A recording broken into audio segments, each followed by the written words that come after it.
ما يلفظ من قول إلا لديه رقيب عتيد. Tidak ada suatu kata yang diucapkannya, melainkan ada di sisinya malaikat pengawas yang selalu siap mencatat.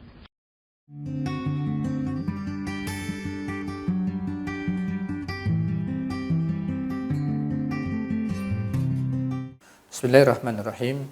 Assalamualaikum warahmatullahi wabarakatuh.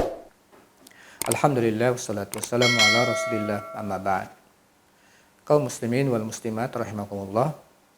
Alhamdulillah kita bersua kembali dalam serial komunikasi keluarga Islami dalam rangka untuk membentuk keluarga dan rumah takwa. Kaum muslimin wal muslimat rahimakumullah, di antara cara untuk mendapatkan kemuliaan dari Allah Subhanahu wa taala dan ketakwaan adalah tidak hanya kita dekat dengan Allah Subhanahu wa taala, kita merapat dengan Allah dalam berbagai macam ibadahnya, tapi kita juga harus cinta dengan sesama. Kita sudah belajar untuk cinta dengan sesama, yang paling pertama adalah bagaimana seorang anak mencintai kedua orang tuanya. Nah, pada hari ini insya Allah kita akan belajar bagaimana menumbuhkan kecintaan anak terhadap sesama. Bagaimana menumbuhkan kecintaan anak terhadap sesama. Kaum muslimin wal muslimat rahimakumullah, terutama Bapak Ibu yang diamanahi anak, cinta terhadap diri atau hubbuz zat itu adalah kecenderungan setiap manusia. Jadi ini semuanya ada. Egonya itu ada. Dan kondisi hari ini muncul generasi akibat teknologi yang ada, yang sibuk dengan dunia maya, merasa ramai tapi sebenarnya dalam kesepian. Nah, kondisi ini akan lebih menyuburkan kecenderungan untuk hidup individualis itu. Padahal Islam tidak menganjurkan, bahkan melarang orang untuk melakukan hal seperti itu. Harus hidup dengan hablum minan nas. Karena ada dua hal yang harus dijaga oleh manusia, yaitu hablum minallah dan selanjutnya hablum minan nas. Ketika dua hubungan itu dilakukan secara baik, insya Allah mereka tidak akan ditimpakan kehinaan dalam menjalani hidup dunia dan nanti di akhirat. Oleh sebab itu, kita perlu mengajarkan kepada anak bagaimana supaya kondisi hari seperti hari ini dengan teknologi seperti itu juga tidak menyuburkan sikap individualis mereka, tapi tertanam di dalam diri mereka hal-hal yang harus mereka lakukan sebagai seorang muslim dan bahkan sebagai manusia secara umum. Ma'asyiral muslimin wal muslimat rahimakumullah, kenapa kita perlu mengkaji langsung dan secara khusus hal ini? Karena ternyata iman ini, hubungan cinta dengan sesama dan kepedulian dengan sesama ini ternyata bagian daripada iman. Dia bagian daripada iman. Sampai Rasulullah Shallallahu Alaihi Wasallam dalam hadis yang diriwayatkan oleh Imam Bukhari dan Muslim dari Anas bin Malik, la yu'minu ahadukum hatta yuhibba li akhihi ma yuhibbu li nafsi.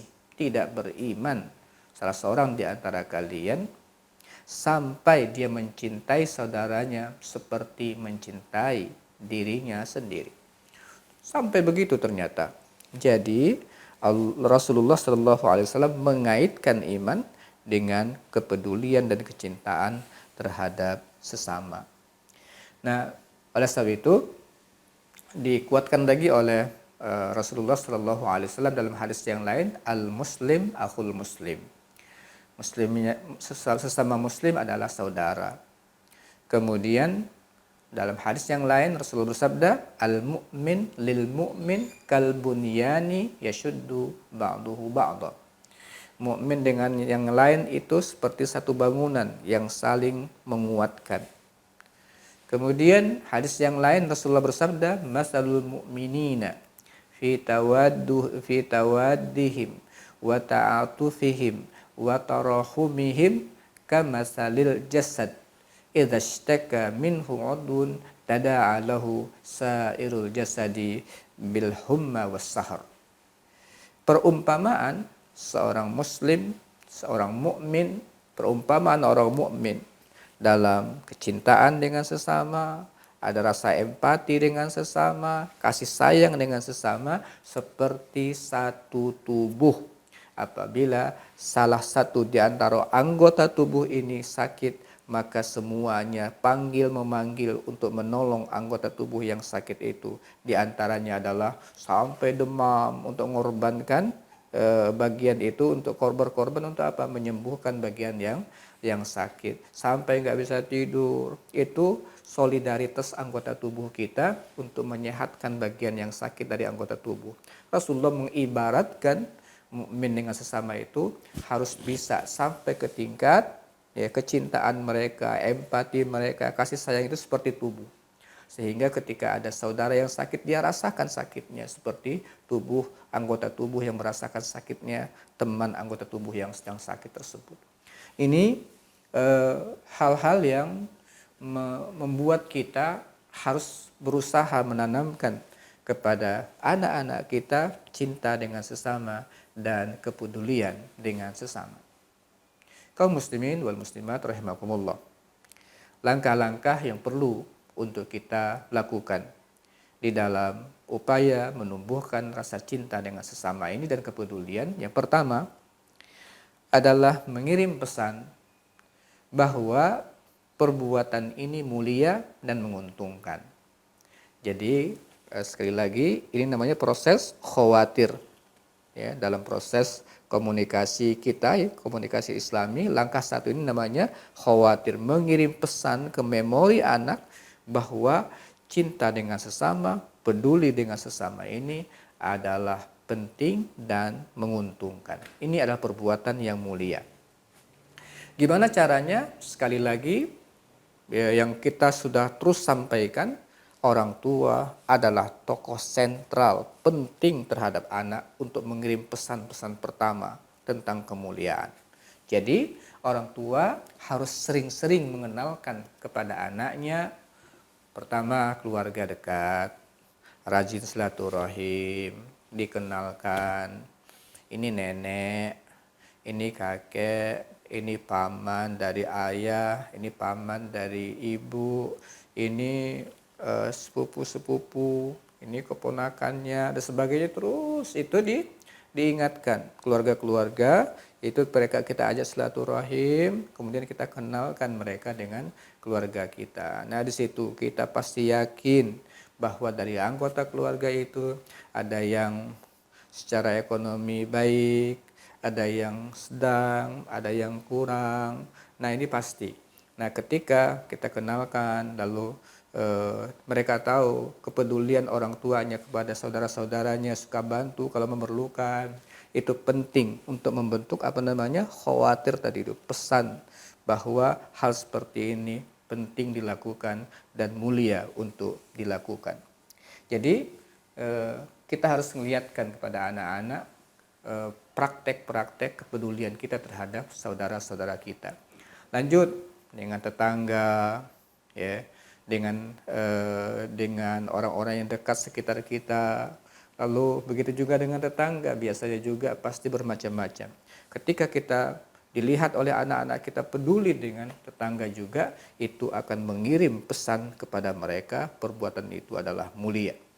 Kemudian ngajak mereka untuk ke anak yatim, ke panti asuhan, ke tempat-tempat orang-orang yang tidak mampu.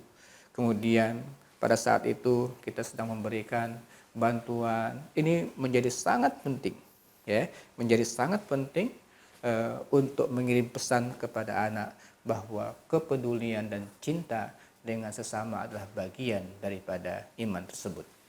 Nah, dari kita mengirim pesan itu, insya Allah terbentuklah tasawur atau cara pandang di memori mereka setelah dibentuk, ya, setelah mereka produksi pesan-pesan yang kita kirim kepada anak lewat praktek-praktek itu akan melahirkan tasawur bahwa kepedulian dengan sesama itu penting.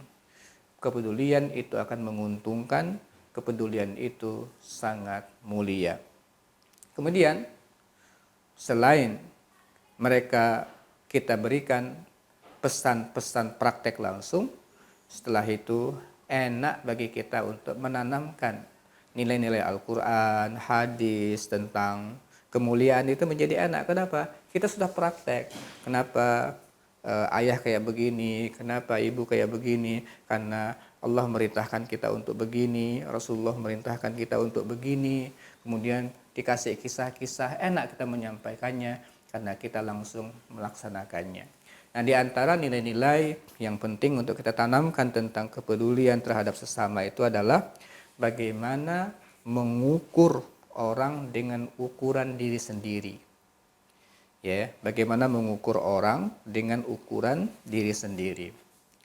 Dalam sebuah hadis, ya, diriwayatkan oleh Abu Hurairah, beliau berkata, Rasulullah Shallallahu Alaihi Wasallam bersabda, ya Abu Hurairah, kun wari'an, takun a'badan nas. Wahai Abu Hurairah, jadilah kamu wara', kamu pasti akan menjadi orang yang paling ahli ibadah.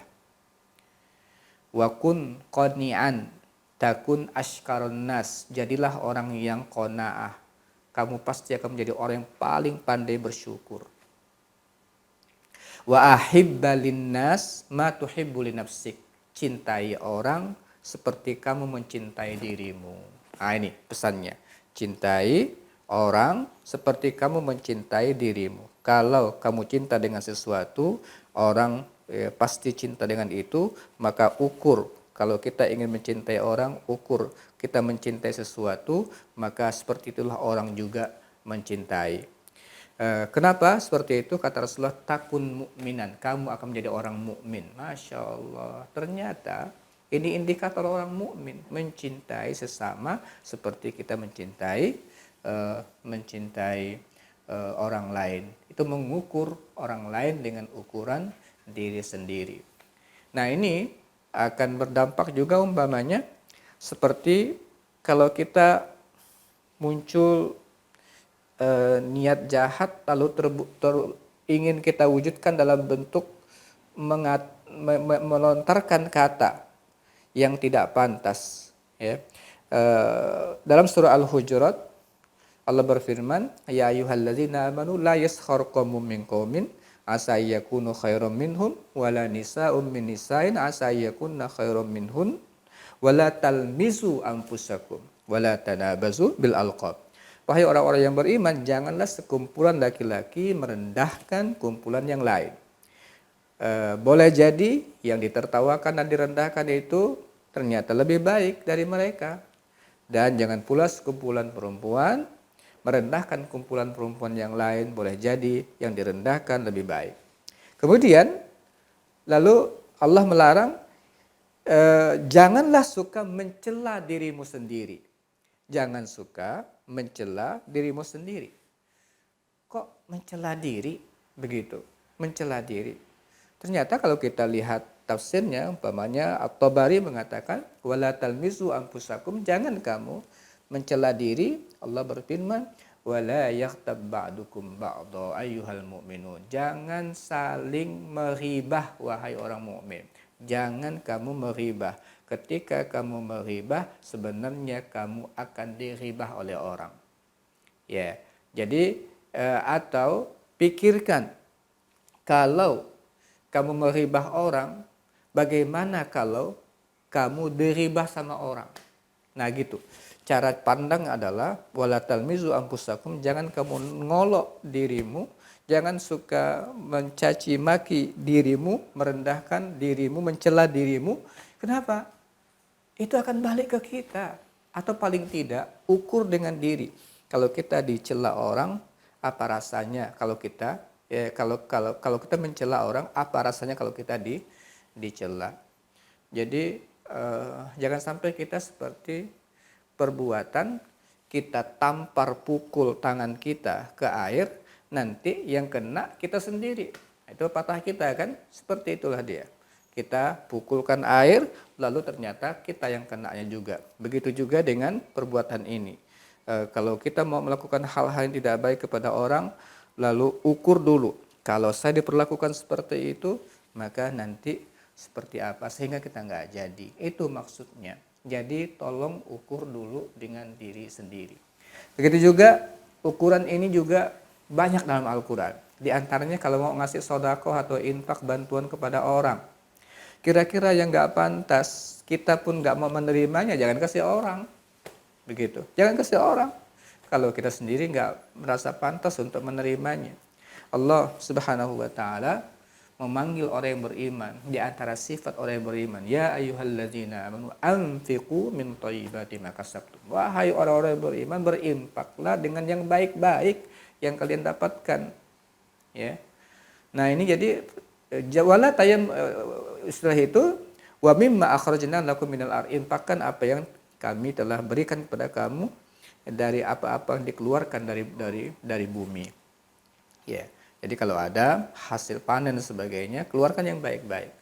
Wala tayammamul khabitha minhu tunfiquna walastum biakhirihi illa an tuhmidu fih. Jangan kamu memilih yang buruk-buruk, lalu kamu menafkahkan, menginfakkannya, padahal kamu sendiri tidak mau mengambilnya, kecuali dengan memicingkan mata. Jadi kita sendiri sebenarnya nggak siap, nggak mau kalau itu dikasih ke kita. Ya. Nah oleh sebab itu kalau mau ngasih orang, ukur dulu. Saya kalau dikasih mau nggak? Jadi selalu kepedulian terhadap orang itu, di antara yang paling mudah mengukurnya adalah layak nggak kalau kita diperlakukan seperti itu. Layak nggak kalau kita diperlakukan seperti itu. Oleh sebab itu kepedulian dengan sesama itu sebenarnya yang harus kita tanamkan adalah itu akan balik kepada kebaikan untuk kita. Jangan sampai kita berpikir begini, enak benar dia, kita berikan bantuan. Enggak seperti itu. Dia sebenarnya akan balik ke kita. Ya, kayak modelnya itu teorinya gema gitu, gaung. Kita teriak begitu, itu suara balik lagi ke kita. Nah seperti itulah kebaikan itu. Dia akan balik kepada kita. Dalam sebuah hadis diriwayatkan oleh Abu Hurairah, beliau berkata Rasulullah Shallallahu Alaihi Wasallam bersabda, "Man naffasa an mu'minin kurbatan min kurabid dunya, naffasallahu anhu kurbatan min kurabi yaumil qiyamah."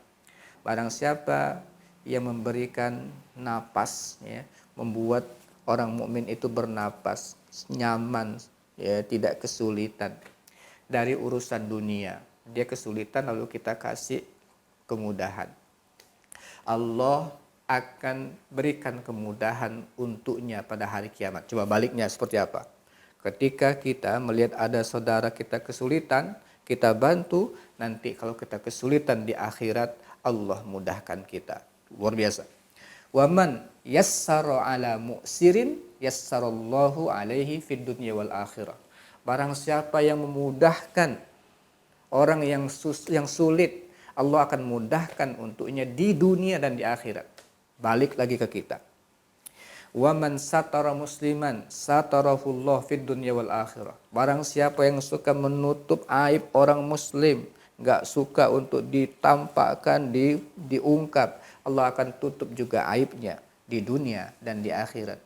Wallahu fi aunil abdi maka nal abdu fi auni akhi. Allah akan selalu membantu seorang hamba sepanjang dia membantu saudaranya. Masya Allah. Jadi balik semua ke kita. Sepanjang kita peduli dengan sesama, maka insya Allah kita akan mendapatkan kebaikan dari kita itu. Nah, hal-hal bagaimana kita tanamkan. Selain tadi praktek, kita sering bantu orang, keluarga terdekat, kemudian tetangga, anak yatim, sebagainya. Mereka melihat itu, kemudian kita tanamkan nilai-nilai keutamaannya. Kemudian kalau mau ngukurnya, ukur dengan diri sendiri. Lalu mudah-mudahan dari situ muncul irodah mereka, keinginan juga untuk membantu sesama. Nah ini penting. Kemudian mereka juga bisa melihat betapa senyumnya orang-orang yang dibantu, betapa sumringahnya mereka, senangnya ucapan-ucapan yang keluar, terima kasihnya, itu mereka lihat. Sehingga mereka menjadi senang juga melihat hal-hal seperti itu dan tertarik untuk melaksanakannya juga atau ingin membantu juga. Paling tidak mereka ikut dengan kita pada saat kita melakukan hal tersebut.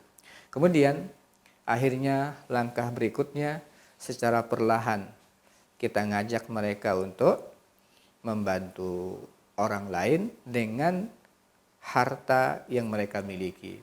Mereka punya tabungan umpamanya, mungkin kita kasih berapa hal ya kepada anak, lalu kita gugah mereka untuk membantu sesama. Karena Bapak Ibu sekalian, jiwa ini lahir memiliki potensi pelit. Kalau tidak dilatih, dia tidak akan muncul. Oleh karena itu, latih anak-anak kita untuk peduli dengan sesama, cinta dengan sesama kalau kita ingin dicintai oleh orang lain. Man la yarham la yurham. Barang siapa tidak mencintai orang, dia tidak akan dicintai oleh orang. Oleh sebab itu, ketika ini kita bantu, kita selalu latih anak-anak kita, insya Allah pada suatu saat mulai dia melakukannya, pada satu saat akan menjadi nikmat perbuatan itu sehingga akan menjadi kebiasaan. Ma'asyiral muslimin wal muslimat rahimakumullah. Bulan Ramadan adalah bulan kedermawanan dan Rasulullah SAW manusia yang paling dermawan dan paling dermawan lagi ketika berada di bulan Ramadan. Mari kita jadikan bulan ini sebagai momentum kita untuk membuktikan kepedulian dengan sesama, cinta dengan sesama, dan menanamkan kepada anak-anak cinta kepada sesama. Mudah-mudahan kita akan mendapatkan kemuliaan dari Allah dengan melakukan hablum minallah dan dengan melakukan hablum minan nas. Di bulan Ramadan ini semua bisa kita lakukan, kedekatan kepada Allah dan kepedulian dengan sesama. Mudah-mudahan dengan seperti inilah rancangan keluarga takwa yang kita programkan dengan rapat-rapat kita itu di keluarga kita dapat kita wujudkan dan Allah berikan kita la'allakum tattaqun. Aku qouli hadza wa astaghfirullah li wa lakum. Assalamualaikum warahmatullahi wabarakatuh.